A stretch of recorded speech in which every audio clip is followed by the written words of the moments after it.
অবশেষে ডাকসু নির্বাচনের অনিশ্চয়তা কাটল। নির্বাচন স্থগিত করে হাইকোর্টের দেয়া আদেশ 31 অক্টোবর পর্যন্ত স্থগিত করেছেন আপিল বিভাগ।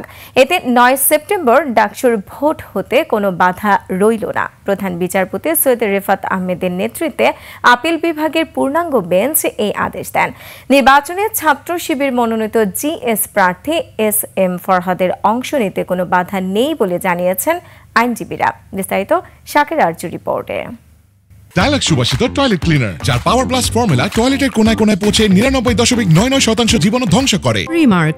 9 সেপ্টেম্বর হতে যাওয়া ডাকসু নির্বাচন ঘিরে উৎসবের আমেজ ঢাকা বিশ্ববিদ্যালয় ক্যাম্পাসে।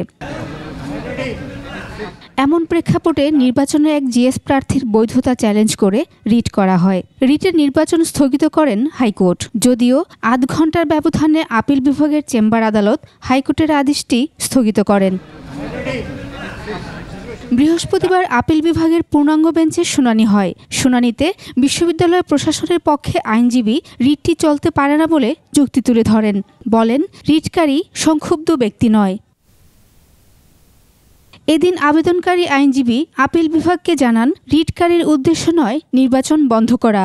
বলেন, ছাত্রলীগ করার কারণে অন্য একজনের প্রার্থিতা বাতিল হলে ফরহাদ প্রার্থী হন কোন যুক্তিতে? ঢাকা বিশ্ববিদ্যালয়ের সামনে কোনো অবজেকশন। বিশ্ববিদ্যালয়ের সব ধরনের শর্ত পূরণ করেই ফরহাদ প্রার্থী হয়েছেন বলে যুক্তি তুলে ধরেন তার আইনজীবী। ঢাকা বিশ্ববিদ্যালয়ের কাছে কোনো দরখাস্ত না করে যে রিট পিটিশনকারী সরাসরি হাইকোর্টে রিট পিটিশন করেছিলেন, আমরা আর্গুমেন্টে বলেছিলাম যে তার রিট আবেদন মোটেও চলনসই কোনো আবেদন নয়। যেই গ্রাউন্ডে ওনার প্রার্থীতে চ্যালেঞ্জ করা হয়েছে সেটা সঠিক নয়। বলা হয়েছিল যে উনি নিষিদ্ধ সংগঠন, ছাত্র সংগঠনের সদস্য। আমরা দেখিয়েছি বিভিন্ন ডকুমেন্ট, কোর্টের কাছে কোর্টের নজরে এনেছি এবং আমরা বলেছি যে আসলে কখনোই উনি কোনোদিন ওই নিষিদ্ধ সংগঠনের সাথে জড়িত ছিলেন না। সব শুনে ডাকসু নির্বাচন স্থগিত করে দেয়া হাইকোর্টের আদেশ স্থগিতই রাখেন আপিল বিভাগ। ডাকসু নির্বাচন অনুষ্ঠান করার ক্ষেত্রে সুপ্রিম কোর্টের আদেশ অনুযায়ী আর কোনো আইনি বাধা আমাদের সামনে নাই।